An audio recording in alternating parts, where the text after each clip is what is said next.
Next reaction लिख लीजिए, halogenation. Halogenation, और ये जो हैलोजनेशन है, इससे पहले भी हमने हैलोजनेशन पढ़ा है। जैसे हमने हैलोजनेशन ऑफ एल्केन पढ़ा है, that is free radical substitution reaction. Halogenation of alkene पढ़ा है, that is electrophilic aromatic substitution. और यहां पर हम पढ़ रहे हैं इलेक्ट्रोफिलिक एडिशन रिएक्शन, और यहां पर हम पढ़ रहे हैं इलेक्ट्रोफिलिक सब्स्टिट्यूशन रिएक्शन। जैसे अगर बेंजीन है और बेंजीन की रिएक्शन Cl पॉजिटिव से किया जाए, ठीक है, तो ये Cl पॉजिटिव या X पॉजिटिव ले लिया जाए, Cl positive, Br positive, I positive, कुछ भी, तो ये बन जाएगा क्लोरोबेंजीन। बेंजीन को हेलोबेंजीन में कन्वर्ट करने के लिए हम इलेक्ट्रोफाइल लेते हैं। इलेक्ट्रोफाइल क्लोरीन हो सकता है, Cl पॉजिटिव, या फिर Cl2 भी इलेक्ट्रोफाइल है, ठीक है। Cl पॉजिटिव भी इलेक्ट्रोफाइल है, Cl2 भी इलेक्ट्रोफाइल है। Cl पॉजिटिव क्यों इलेक्ट्रोफाइल है? क्योंकि पॉजिटिव चार्ज है, इसके पास वैकेंट ऑर्बिटल है। क्लोरीन मॉलिक्यूल कैसे इलेक्ट्रोफाइल की तरह बिहेव कर सकता है? क्योंकि क्लोरीन के पास वैकेंट d ऑर्बिटल है, और अगर किसी भी मॉलिक्यूल के पास वैकेंट ऑर्बिटल है तो उसका बिहेवियर इलेक्ट्रोफाइल की तरह होगा। अब Cl पॉजिटिव का सोर्स क्या हो सकता है? तो सोर्स ऑफ Cl पॉजिटिव, कहां से Cl पॉजिटिव आ सकता है? तो नंबर 1, अगर हम क्लोरीन के साथ AlCl3 ले लें, तो क्लोरीन और AlCl3 रिएक्ट करेंगे। क्लोरीन लुईस बेस की तरह एक्ट करेगा, AlCl3 लुईस एसिड है, AlCl3 इलेक्ट्रॉन लेगा, ये Cl पॉजिटिव बन जाएगा, और AlCl4 निगेटिव, तो यहां पे रिएक्शन हो जाएगी। दूसरा, अगर हम क्लोरीन के साथ आयरन ले लें तो भी हैलोजनेशन रिएक्शन हो जाएगी। कैसे? आयरन क्लोरीन के साथ रिएक्ट करेगा, आयरन क्लोरीन के साथ रिएक्ट करके बना लेगा FeCl3, फेरिक क्लोराइड, और ये जो फेरिक क्लोराइड बना है, अगर इसकी रिएक्शन FeCl3 से किया जाए, क्लोरीन से किया जाए, तो ये Cl पॉजिटिव बन जाएगा, FeCl4 नेगेटिव, जैसे क्लोरीन और AlCl3 रिएक्ट करते हैं, तो ये Cl पॉजिटिव और साथ में FeCl4 नेगेटिव। इनफैक्ट हम क्लोरीन वाटर भी ले सकते हैं, क्योंकि क्लोरीन वाटर, क्लोरीन और वाटर रिएक्ट करके HCl, अगर क्लोरीन और वाटर लिया जाए तो ये रिएक्ट करके, क्लोरीन वाटर रिएक्ट करके HCl बनाएगा प्लस HOCl बनाएगा। HOCl का स्ट्रक्चर अगर देखो तो HOCl ऐसा है, ये H पॉजिटिव से रिएक्ट करेगा HOCl, ये इस तरह से, और ये बन जाएगा Cl पॉजिटिव प्लस H2O। तो देखो, आप क्लोरीन AlCl3 लोगे तो भी रिएक्शन होगी, क्लोरीन आयरन लोगे तो भी रिएक्शन होगी, क्लोरीन वाटर लोगे तो भी रिएक्शन होगी, और कुछ केस ऐसे होते हैं जब क्लोरीन और CCl4 लेने पर भी रिएक्शन हो जाती है। सिर्फ क्लोरीन और CCl4 ले लिया जाए तब भी हैलोजनेशन हो सकता है।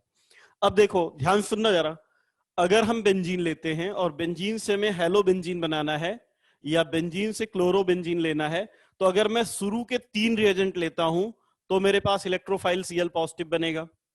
अगर क्लोरीन और CCl4 लेता हूं तो हमारे पास इलेक्ट्रोफाइल क्लोरीन है। Cl पॉजिटिव भी इलेक्ट्रोफाइल है, क्लोरीन भी इलेक्ट्रोफाइल है।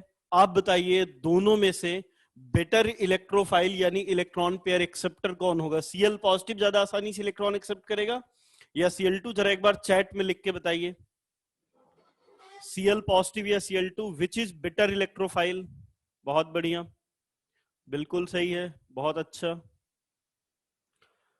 देखिए, सीधी सी बात यह है कि अगर कोई न्यूट्रल एटम है और एक केटायन है तो इलेक्ट्रॉन पेयर एक्सेप्ट करने की टेंडेंसी Cl पॉजिटिव की Cl2 से ज्यादा है। अब बात समझिए जरा, अगर Cl पॉजिटिव और Cl2 में Cl पॉजिटिव ज्यादा स्ट्रॉन्ग इलेक्ट्रोफाइल है तो ये लेस रिएक्टिव एरोमेटिक कंपाउंड और मोर रिएक्टिव दोनों से रिएक्ट कर पाएगा। लेकिन क्लोरीन CCl4 या सिर्फ क्लोरीन लिया जाए तो अगर ये वीक इलेक्ट्रोफाइल है तो ये केवल उन्हीं एरोमेटिक कंपाउंड से रिएक्ट कर पाएगा जो हाईली रिएक्टिव होंगे। चलिए मैं इसको एग्जांपल के थ्रू समझाता हूं, इसको नोट कर लीजिए, फिर अपन आगे चलते हैं। नोट कर लीजिए इसको जल्दी से। देखिए रिएक्शन कैसे होती हैं। अगर बेंजीन है, अब इसकी रिएक्शन हम क्लोरीन और AlCl3 से करते हैं। तो ये मैंने आपको प्रीवियस स्लाइड में ही बताया था कि क्लोरीन और AlCl3 रिएक्ट करेंगे तो Cl पॉजिटिव और AlCl4 निगेटिव बनेगा। तो अब यहाँ पे मैं इसको बार बार ना लिख करके यहाँ पे लिख रहा हूं कि क्लोरीन और AlCl3 रिएक्ट करके ये Cl पॉजिटिव बना चुका है। Now this Cl positive will act as electrophile accept pair of electron, और जब ये पेयर ऑफ इलेक्ट्रॉन एक्सेप्ट करेगा तो ये बन जाएगा HCl, ये बन गया इरेनियम आयन इंटरमीडिएट कार्बोकेटायन। अब ये जो कार्बोकेटायन बना ये रेजोनेंस स्टेबलाइज्ड है, रेजोनेंस स्टेबलाइज्ड है, पॉजिटिव चार्ज यहां जाएगा, फिर ये यहां आएगा, पॉजिटिव चार्ज यहां जाएगा। अब AlCl4 निगेटिव बेस की तरह बिहेव करेगा। बेस का काम क्या होता है? To donate pair of electron to hydrogen, hydrogen को पेयर ऑफ इलेक्ट्रॉन डोनेट करेगा और इसकी एरोमेटिसिटी रीजनरेट हो जाएगी and it will again converted to aromatic compound. तो ये इस तरह से बन जाएगा हेलोबेंजीन। ये जो AlCl4 नेगेटिव था ये H पॉजिटिव ले लेगा तो ये कन्वर्ट हो जाएगा प्लस AlCl3 प्लस HCl। तो इस तरह से हम कन्वर्ट कर सकते हैं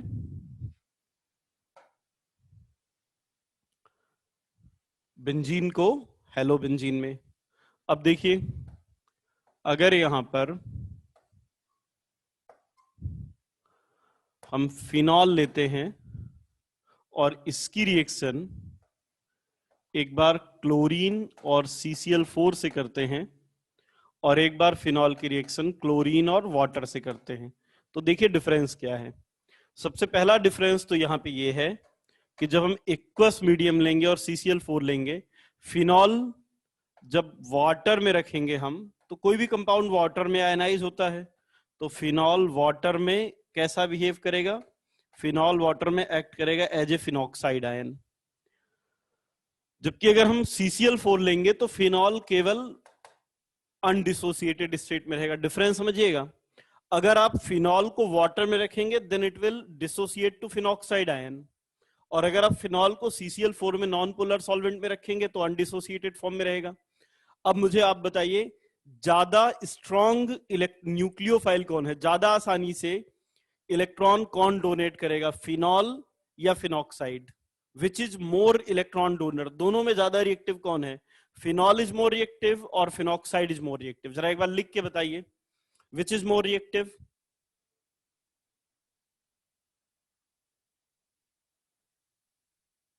ठीक है, okay, phenoxide is more reactive. Simple सी बात है ना यार, अगर एक न्यूट्रल मॉलिक्यूल है और एक नेगेटिव आयन है then which is more electron donor? आप कहेंगे negative ion is more electron donor.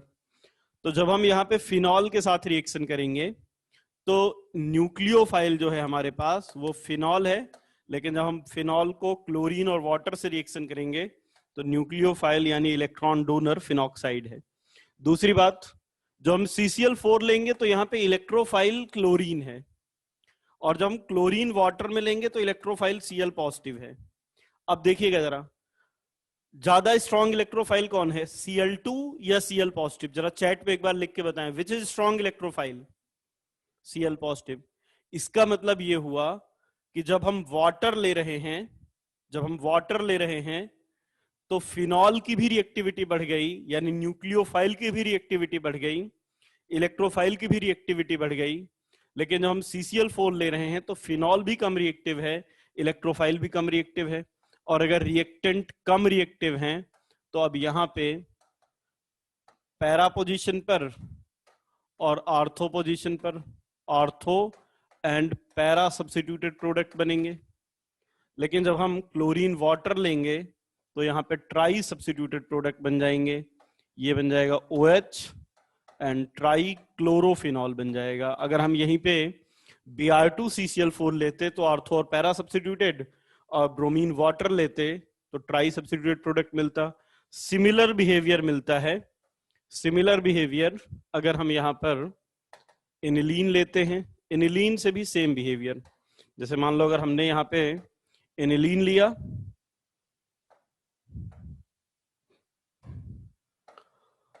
और एनिलीन की रिएक्शन करते हैं एक बार ब्रोमीन CCl4 से, इस बार ब्रोमीन ले लेते हैं, और एक बार ब्रोमीन वाटर से। तो देखिए क्या डिफरेंस पड़ेगा।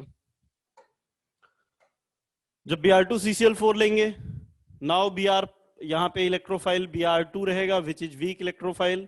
तो यहाँ पे एक तो para substituted para bromo phenol plus साथ में मैं लिख देता हूं साथ में ऑर्थो वाला भी बनेगा, ऑर्थो एंड पैरा ब्रोमोफिनॉल। लेकिन जब हम ब्रोमीन वाटर लेंगे तो अब यहाँ पे ट्राई सब्स्टिट्यूटेड प्रोडक्ट मिलेगा, और ये मिल जाएगा यहाँ पे OH की जगह NH2 लगा देना, यहाँ पे ऑर्थो और पैरा ब्रोमो एनिलीन, और यहाँ पे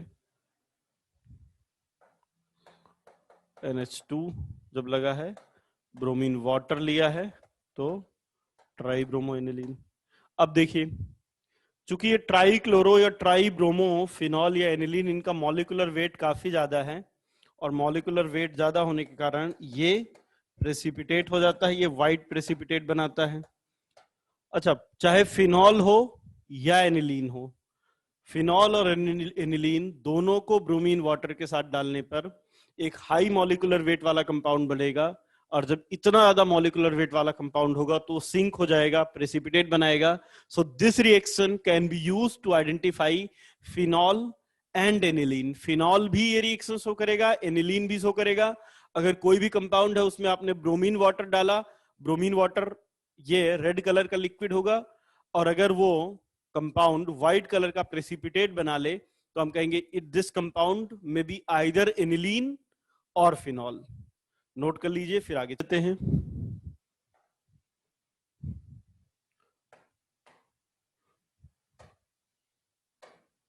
अगर हमारे पास बेंजीन है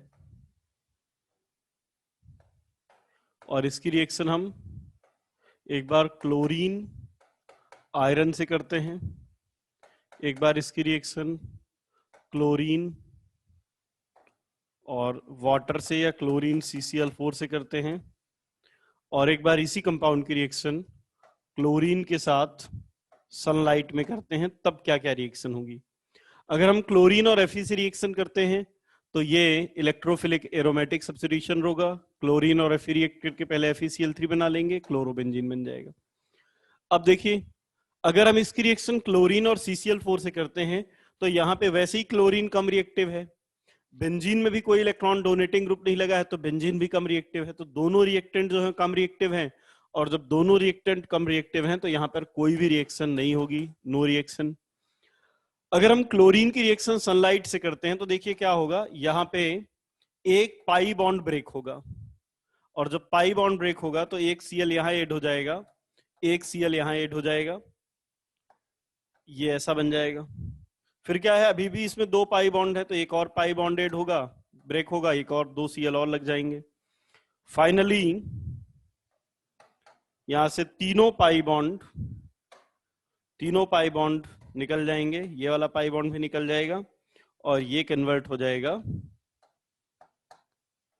इसमें, ये बन जाएगा C6H6Cl6, जिसको कहते हैं, चूंकि बेंजीन से बना है इसलिए इसका नाम है बेंजीन हेक्सा क्लोराइड, इसको BHC भी कहते हैं।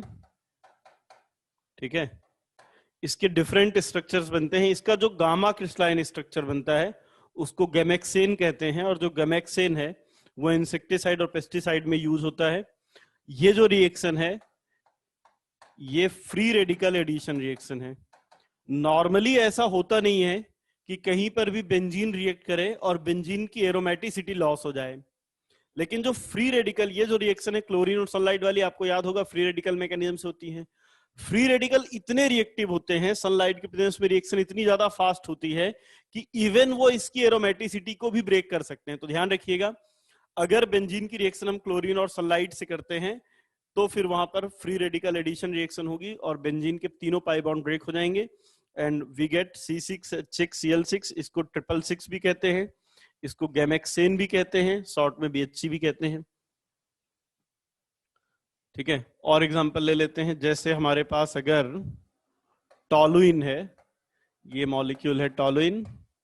अब टॉलुइन की रिएक्शन अगर हम क्लोरीन और Fe से करें, तो क्लोरीन और Fe से रिएक्शन करने पर एक बार क्लोरीन Fe से करते हैं, एक बार इसकी रिएक्शन NBS से करते हैं या NCS ले लेते हैं, NCS एन क्लोरोसक्सिनामाइड, या क्लोरीन के साथ 500 डिग्री सेल्सियस टेम्परेचर ले लेते हैं। एक बार इसकी रिएक्शन सिर्फ क्लोरीन के साथ सनलाइट से कर देते हैं,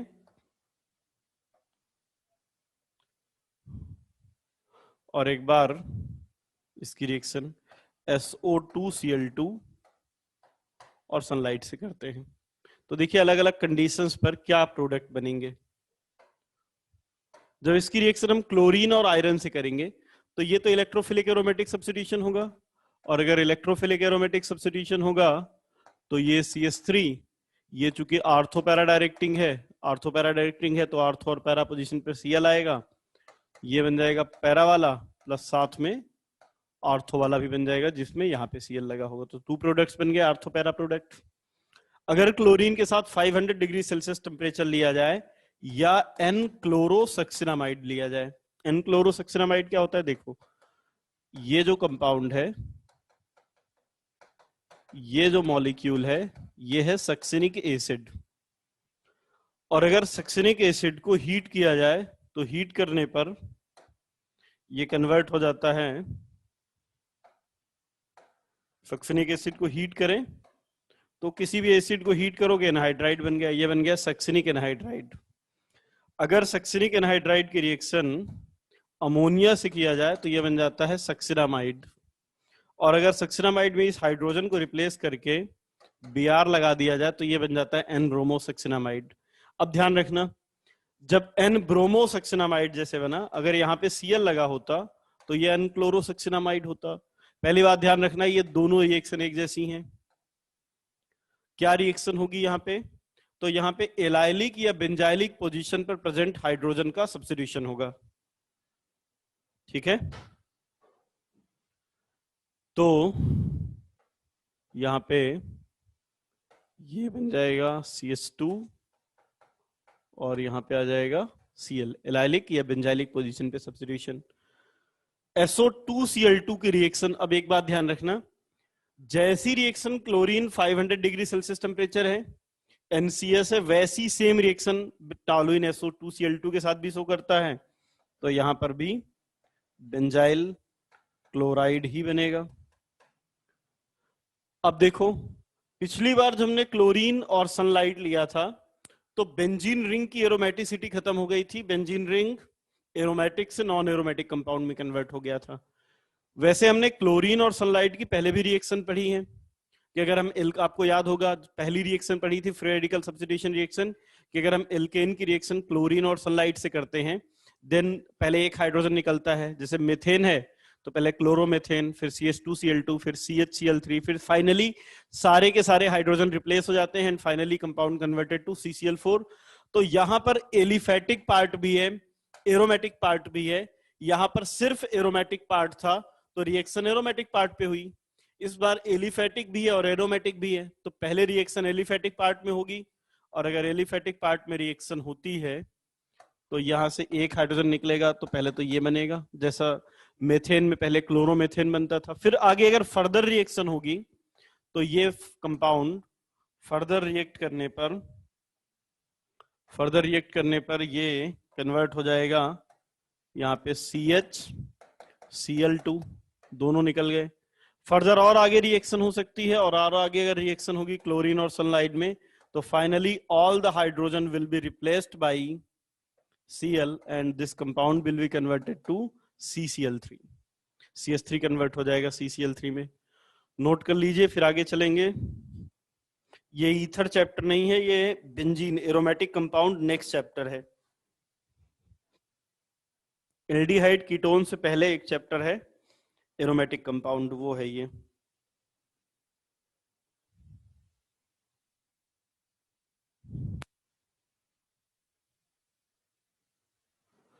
चलिए कुछ और एग्जांपल लेते हैं।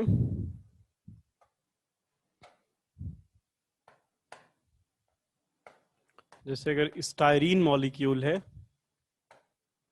CH डबल बॉन्ड CH2, इसकी रिएक्शन एक बार ब्रोमीन CCl4 से करें और एक बार इसकी रिएक्शन ब्रोमीन और Fe से करें। तो अब देखिए यहाँ पे ओपन पार्ट में डबल बॉन्ड है, रिंग में भी डबल बॉन्ड है, तो जब Br2 CCl4 से रिएक्शन करेंगे तो ये वैसी रिएक्शन होगी जैसी रिएक्शन एल्कीन शो करता है।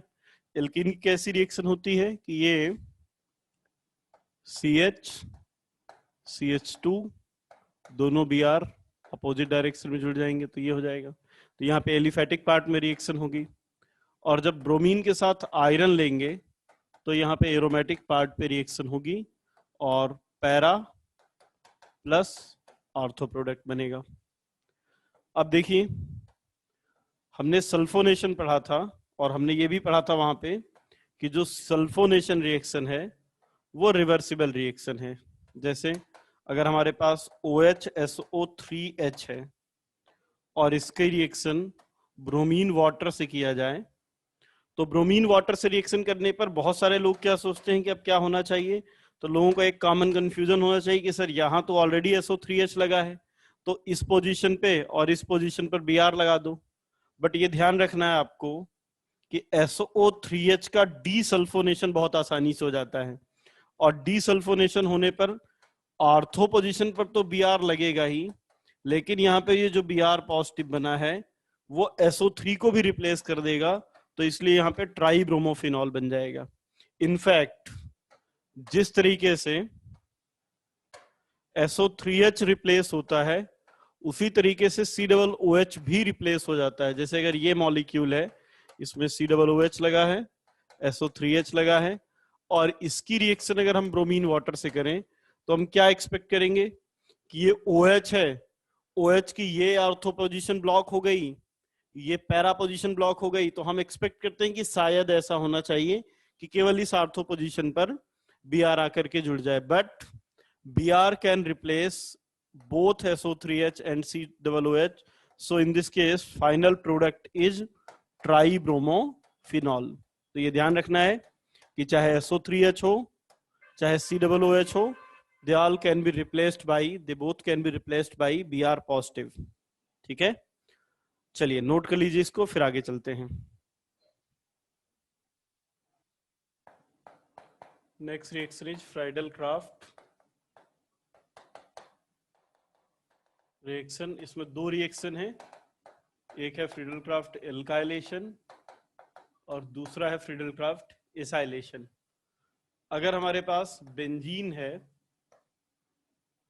और बेंजीन की रिएक्शन हम R पॉजिटिव से करते हैं, R पॉजिटिव मतलब कोई भी R पॉजिटिव कोई भी कार्बोकेटायन हो सकता है, तो बेंजीन यहाँ पे बिहेव करेगा इलेक्ट्रॉन पेयर डोनर की तरह। जब इलेक्ट्रॉन पेयर डोनर की तरह एक्ट करेगा तो ये बन जाएगा arenium ion carbocation. Now this carbocation is resonance stabilized. Next part में कोई ना कोई बेस पार्ट होगा, कोई भी बेस की तरह एक्ट करेगा जो H प्रोटॉन ले जाएगा और एरोमेटिसिटी रीजनरेट हो जाएगी। Now the molecule will be converted to alkyl benzene. ये रिएक्शन होती है फ्रीडल-क्राफ्ट एल्काइलेशन। अब फ्रीडल-क्राफ्ट एल्काइलेशन रिएक्शन में R पॉजिटिव का जो सोर्स है, क्या क्या हो सकता है, R पॉजिटिव कहां से आ सकता है, तो नंबर 1, अगर आपने एल्काइल हैलाइड लिया साथ में AlCl3 ले लिया, तो AlCl3 हमें पता ही है कि AlCl3 लुईस एसिड की तरह बिहेव करता है, Cl नेगेटिव को ले जाएगा, ये बन जाएगा R पॉजिटिव और AlCl4 negative. Now this R positive is electrophile, AlCl4 negative is base. दूसरा RCl के साथ आप ZnCl2 ले सकते हैं, सिमिलर बिहेवियर, Cl नेगेटिव ले जाएगा, ये R पॉजिटिव प्लस ZnCl2। आप एल्काइल हैलाइड के साथ FeCl3 ले सकते थे, FeCl3 लेंगे तो भी R पॉजिटिव प्लस FeCl3 बनेगा। अब यहाँ पे एक बात ध्यान रखना है, ये बड़ा इंपॉर्टेंट है कि जब हम यहाँ पे AlCl3 लेते हैं तो यहाँ पे कंप्लीट कार्बोकेटायन बनता है, इसलिए R पॉजिटिव में रीअरेंजमेंट की अगर पॉसिबिलिटी है तो रीअरेंजमेंट हो जाता है। लेकिन जब हम यहाँ पे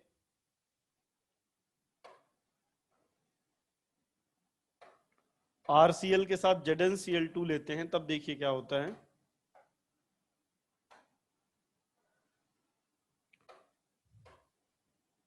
ये RCl R positive ZnCl3 negative R positive FeCl4 negative बनता है।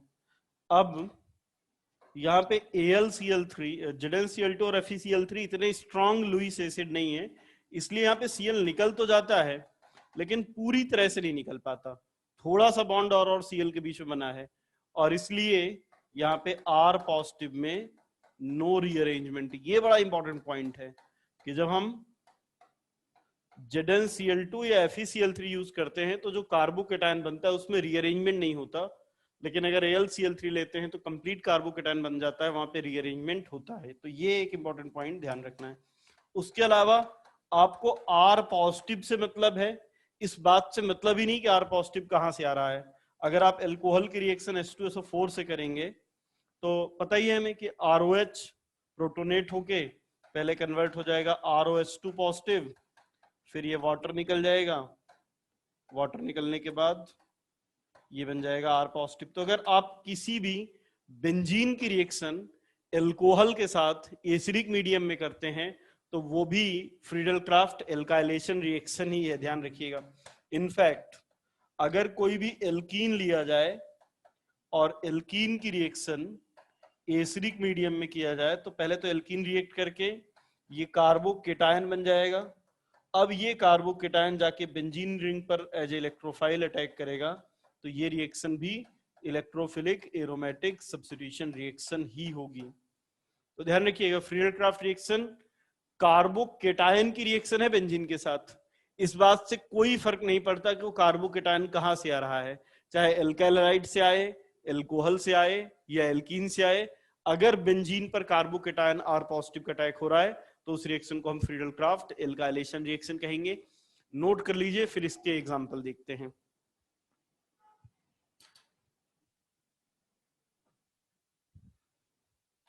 बनेंगे जैसे फर्स्ट केस में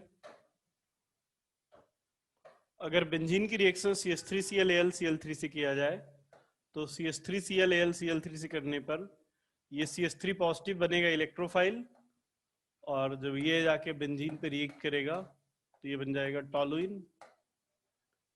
यहाँ पे Cl नेगेटिव निकल जाएगा, ये बन जाएगा CH2 पॉजिटिव, और जब ये जाके रिएक्ट करेगा तो ये बन जाएगा CH2CH3 इथाइल बेंजीन।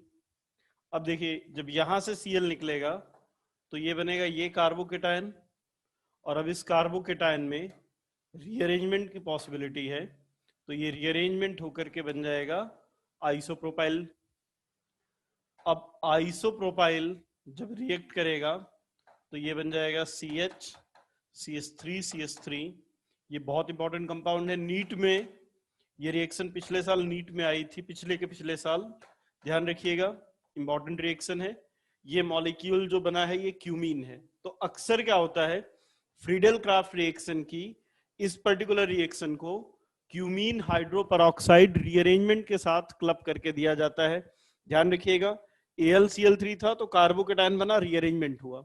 लेकिन अगर यहीं पे ZnCl2 या FeCl3 ले लिया जाए तो अब विदाउट रीअरेंजमेंट वाला प्रोडक्ट बनेगा, मतलब इस बार जो कार्बोकेटायन बना है नॉर्मल प्रोपाइल, यहाँ पे यही जाकर के जुड़ेगा, मतलब CH2 CH2 CH3, तो यहाँ पे ये बनेगा फाइनल प्रोडक्ट। इंपॉर्टेंट पॉइंट है, ध्यान रखिएगा, यहाँ पे विद रीअरेंजमेंट, यहाँ पे विदाउट रीअरेंजमेंट।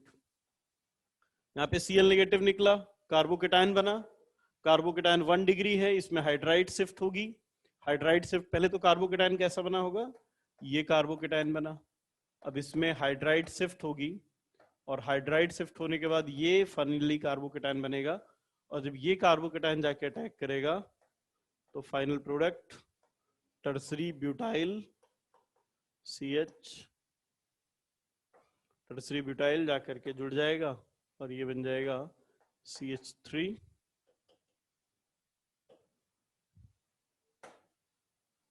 CH3 CH3 और ये CH3।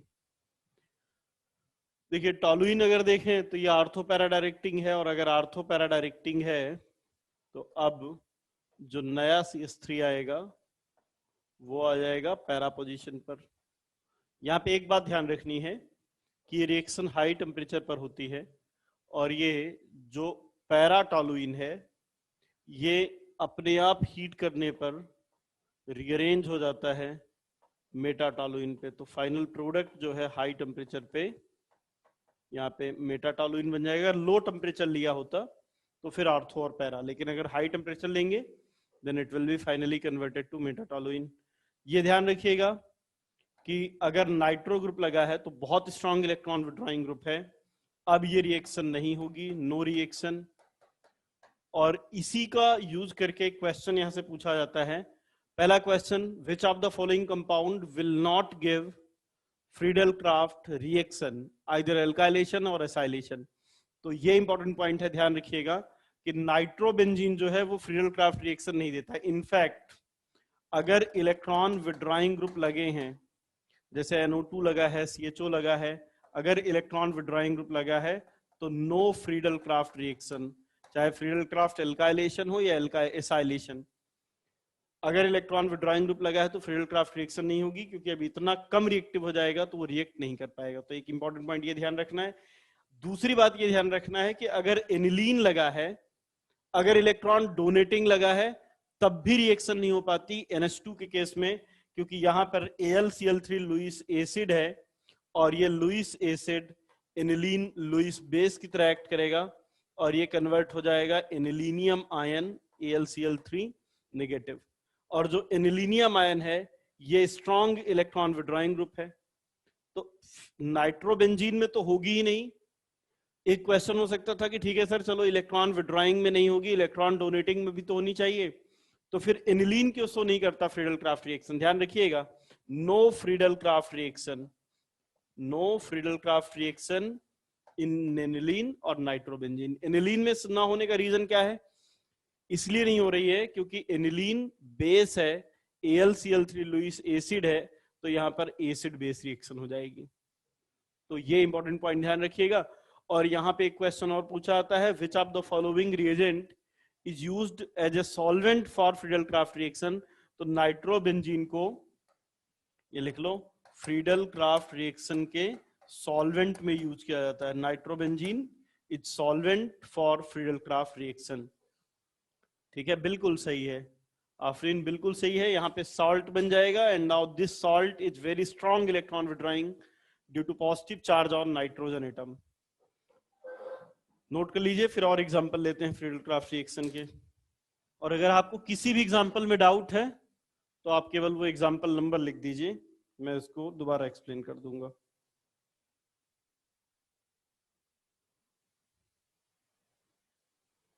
अगर इन मॉलिक्यूल्स की रिएक्शन AlCl3 के प्रेजेंस में करें तो देखिए क्या प्रोडक्ट बनेगा। अब यहाँ पे CH2Cl है, तो पहले एक Cl निकल जाएगा और ये जाके बेंजीन पे अटैच होगा, और ये बन गया CH2Cl, ये बन गया। लेकिन अगर यहाँ पे 2 इक्विवेलेंट ले लिया बन जाता बेंजीन का, तो अब ये खुद ही जाकर के एक इलेक्ट्रोफाइल की तरह अटैक करता, जैसे कुछ इस तरह से। जैसे अगर बेंजीन है और बेंजीन की रिएक्शन PHCH2Cl से करें इन प्रेजेंस ऑफ AlCl3, तो ये PHCl निकल जाएगा, ये एज इलेक्ट्रोफाइल जाके अटैक करेगा, तो ये बेंजीन पर इस बार R की जगह CH2PH जुड़ जाएगा, तो ये बन जाएगा फाइनल प्रोडक्ट। फिर क्या होगा, ये दोबारा जाकर के बेंजीन पर रिएक्ट करेगा, ये दोबारा जाके बेंजीन पर रिएक्ट करेगा, और ये फर्दर बेंजीन से रिएक्ट करने पर इस बार जो फाइनल प्रोडक्ट बनेगा, क्योंकि हमने एक्सेस में ले रखा है तो 2 बार रिएक्शन होगी, तो 2 बार रिएक्शन होने पर फाइनली मैं इसको लिख सकता हूं ये CH2PH।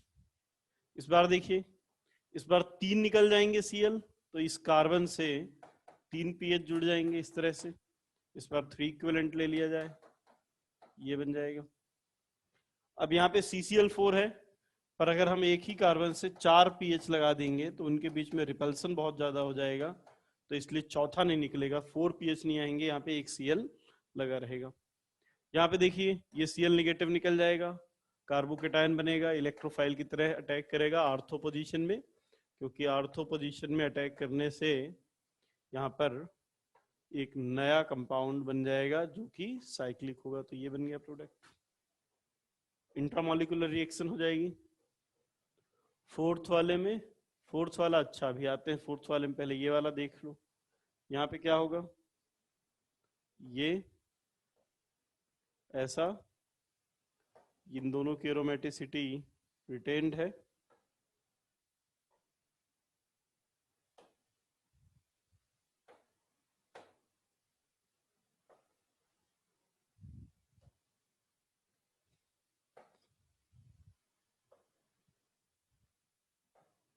ये ऐसा, ये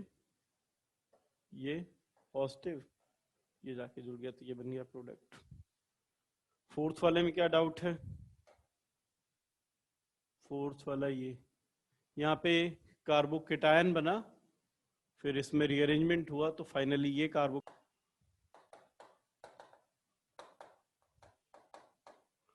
ठीक है। एल्का फ्रीडल-क्राफ्ट रिएक्शन दो टाइप के है, एक एल्काइलेशन और एक एसाइलेशन। देखो ये दोनों रिएक्शन बहुत इंपॉर्टेंट है। एसाइलेशन में RCO पॉजिटिव होता है इलेक्ट्रोफाइल, तो बिल्कुल सेम वैसा ही कि ये बेंजीन है, इलेक्ट्रॉन पेयर डोनेट करेगा, तो ये positive COR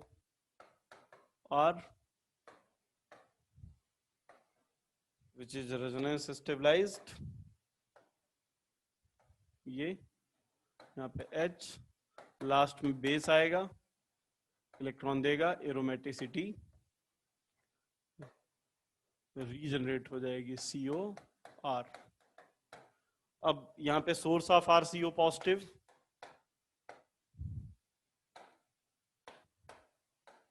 source of RCO positive कहाँ से आ सकता है, तो देखो